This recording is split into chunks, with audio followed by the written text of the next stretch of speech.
Yo, what's going on, Dragon Ballers? Welcome back to another video. This time we are going to do 10 cards you should buy while they're cheap. I did the video last week of 7 decks you should buy while they're still cheap. Those were decks in my opinion, and then a lot of you guys commented on other decks you think people should pick up while they're cheap and they might get support in the future, and this and that and the third. So this is going to be another video kind of following up on that because you guys did really seem to respond well to that video. So this is going to be another video where I think these are 10 cards you should pick up while they are cheap, and cheap is defined under $10 or less. Each of these cards you can get as a copy for $10 or less. Now we all know Dragon Ball Super is already a super duper cheap game. I mean, it's cheaper than most games out there currently, but still certain cards can shoot up at certain points. I mean, a lot of these cards have shot up in the past and they've been really good. A lot of these cards have never been expensive, and I'm going to talk about a little bit of the history of each card and tell you why I might think it might shoot up if it does become good again, hence why I think you should pick them up now while you do get the chance. So before we get into this, guys, if you're new to the channel, make sure you hit the subscribe button, make sure the notification bell so you can stay up to date with awesome Dragon Ball Super content that I post here 5 days a week. If you're looking for a Dragon Ball Super community, check out the Discord in the description below. Excellent group of people, amazing place for new players to help you with anything you need. And finally, guys, if you're longtime fans of the channel or want to help support the channel or want to read up on some competitive content, consider checking out the Patreon in the description below. Lots of competitive articles help you get that competitive edge. So with that being said, guys, we'll get into this video. You're going to notice on the big left there, the first thing I think you should pick up while it's cheap is the Vegeta Baby Leader. Currently, this guy is sitting around $8. This guy has been very, very meta relevant in the past. I think back to right before Super Shenron was discovered, and this was in my contention for one of the best decks, and me and my team included, Shenron's Lair. This was our contention for one of the best decks in the entire format. I can even quote Pat O'Neill, my teammate, saying this deck was borderline tier 0 before Super Shenron became a known quantity, right? And I didn't necessarily agree with him to that extent, but this was one of my top decks. You guys know, if you guys follow the channel, that I was playing this deck for a long time. It has a great matchup against Skillets. It can play well against Janemba. Can do things against Green Broly. This deck just does a lot of strong, powerful things. And the leader has always been like at a $10 to $12 range when the deck has been meta relevant, which is basically the format right before Set 6 came out. And now it's dropped to about $7. And this is a leader it's a little bit harder to come by because it is a promo out of a draft box. So I would consider picking it up for less than $10 now, just so you have it for the future. This leader is incredibly good. Self-Awaken, kill any 5k or less, including Crisis Crusher, which right now in this format is incredibly relevant.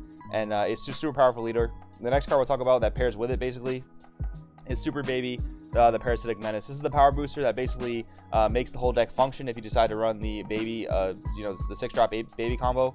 And this card is only sitting around $7 to $8 right now too. This card was around $20 when it first came out. It's lowered every so often since then, but it could shoot up to the level of Path to Greatness, which is sitting around $20 to $30.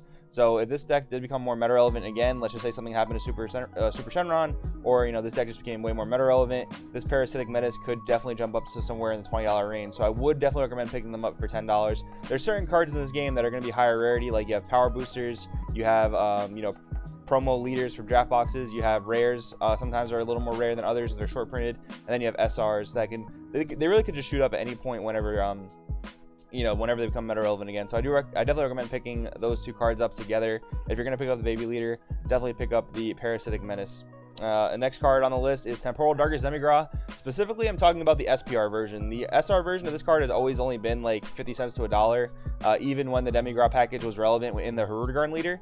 But I would recommend picking up the SPRs now while they're cheap. They're only sitting at about $5 per copy, and I really recommend picking those up because at any point, the Demigra Power Booster engine, which includes this card, the Demigra Power Booster, the Demigra 4-drop, rare from set 4, could become meta relevant because that engine is super duper powerful. You have so many different effects. You floodgate 10Ks or less from attacking. You're able to spawn 2 battle cards for 3 energy. You rip a card out of your opponent's hand. You get a 30k beater and a 20k beater. The engine is just so good.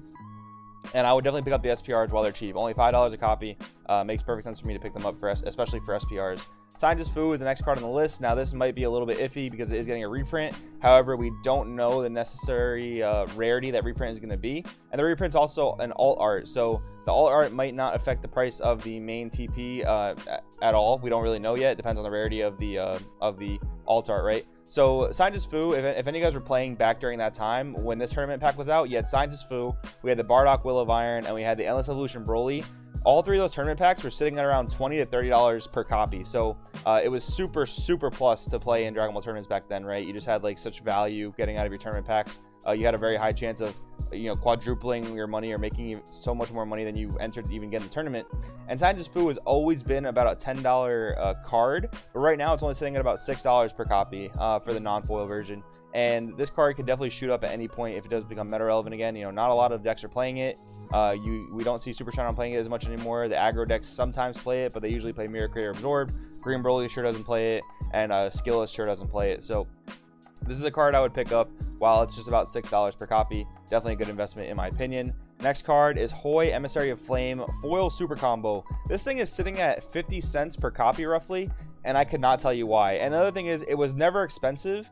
Even when Hurugarn was as good as it was only ever at a maximum of about $4 per copy. But I would rather pick this up for 50 cents a copy than $4 a copy, guys, because I can almost promise you that Hurugarn is not done seeing its day. Unless they print an even more generic leader that just says discard a battle card, draw 2, or discard any card and draw 2, and give it a good color like black or something.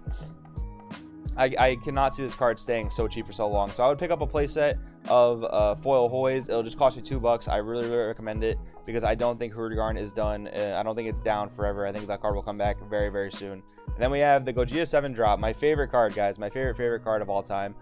This card is only sitting at about $5 per copy right now. The SR, whenever it was relevant, was sitting at about $10 per copy. The SPR anywhere from $20 to $30 per copy, sometimes even $40 depending on the format. This is a card I would pick up just for the future. I hate playing this card. You'll never catch me playing a deck with this card usually. Especially since Nationals format where I had no idea what to play and I played a deck that revolved around this. Never again, guys. But yeah, so I would pick this card up while it's only $5 per copy. It's still one of the most powerful cards in the game. The game's just a bit too fast for this card right now, but if we do ever come back to a turn 5, turn 6 format, this card is going to be an absolute force to be reckoned with. So I definitely recommend picking this up while it's so cheap. Piccolo the Cunning Strategist, another card that it was never necessarily very expensive. I think even when it first came out, it was only like $5 a copy, and right now it's only sitting at about $2 a copy. But I very strongly recommend you pick this card up because I've been theory crafting with it and my teammates have been theory crafting with it, and this card has a lot of powerful targets you can bring out already. It's just missing a few key things, right? Namekians already have a super combo. Namekians already have a top 3 Scry Searcher. They already have Kami's Power Piccolo, which is one of the best targets to bring out of this guy. You also have Untitled Vegeta, which is another great card to bring off this guy. They're just missing a few things. Ideally, a very good leader. The next time we get a very good Piccolo leader, I think this card will see a lot more play. So I definitely recommend picking up Piccolo the Cunning Strategist while it's only $2 a copy. No real reason not to, in my opinion. Next thing is Perfect Force Cell. Now Cell and the Cell Chain was a deck I recommended you guys pick up while it was cheap back in my last video. This time I recommend just picking up the Perfect Force Cells because the rest of the engine is just super cheap, especially for the SPR. Sorry, not the SPR, the SR. The SR Cell is only about $3 per copy, and to me that is just ludicrous. I mean, it makes sense because it's not really meta relevant right now, and people think the deck is absolutely dead because of the hit. But let me tell you guys, just like with Gogeta 7, if we get to a turn 5, turn 6 format, I promise you that a turn 5 Cell Chain is going to be very impactful in a format like that. Let's just say Super Shenron went away, and let's just say a lot of people think Skillless is going to become the best deck, which I disagree with because of pretty much this reason. A turn 5 Cell Chain checks Skillless pretty hard. It checks Skillless pretty hard. It's almost like demigrounding them. It's almost like Gogeta 7ing them. So I really recommend you guys pick up the SR cells while they're only about $3 a copy. Next card on the list is going to be Super Saiyan Gogeta Fusion Onslaught. So this card is actually still relatively expensive, surprisingly in my opinion, because it is about $7 a copy. However, this card has a whole ton of powerful effects. For one, it can clear an opponent's whole board because it can attack active modes infinitely when you do cast it for the turn. I mean, you can do it as long as it survives. It can't be KO'd, which is a super powerful effect that we don't see on too many cards. And if you summon it into a board where your opponent has no battle cards, they lose 2 life. They burn for 2 life, right? So this card is super duper good. Red has had a history of having some of the most powerful battle cards in the game. I mean, I think back to things like Kefla, Foreseeing Hit, Saiyan Kaba, Intensifying Power Trunks, Chain Attack Trunks, Fearless Pan. There's so many red battle cards that are just so powerful, and this is definitely one of them. This is going to be a very big contender in my opinion in future formats, especially Red Gogeta is still doing things right now. You have the video game promo leader, you've got the main set leader, and you got the red blue ramp leader that are all just still doing things in the current format. They're not tier 1 decks, they're not like the highest tier deck by any means, but I think if we just saw a few changes, like I imagine we will very soon with Super Shenron and things of that nature, I think this deck can surely rise to the top and this just answers pretty much any board. I really recommend picking it up. And the final card, guys, Vegeta, striving to be the best. This card is only about $5 per copy. It was sitting at about $10 per copy when Broly Storm was one of the more relevant decks. But I recommend picking this card up for $5 a copy because it is a rare card to come by. And being able to answer anything in Wrestle with Barrier is super, super powerful, guys. Just think back. There's been so many cards with Barrier and Rest Mode that have been very relevant. We have like Deadly Defender for the androids. We've got the Blue Vegito in mono blue strategies. This card just answers a ton of relevant things in Rest Mode, and it untaps an energy. So it's basically a 1 cost 10k, answer anything in Rest Mode. It's suggestionable. It's searchable by playing Vegeta. This is definitely a card I recommend picking up for $5 a copy. So guys, all these cards I think are justified by picking up now because they are very, very cheap compared to where they've been in the past, and they're just super duper worth picking up in my opinion, because I do think that things will happen in the right spaces for these decks. But if you guys have other opinions on what you think people should pick up that are very cheap right now, or that you think may be better in the future, drop a comment down below. Thank you guys so much for watching. If you like this video, please do consider giving it a thumbs up, and I'll see you guys next time.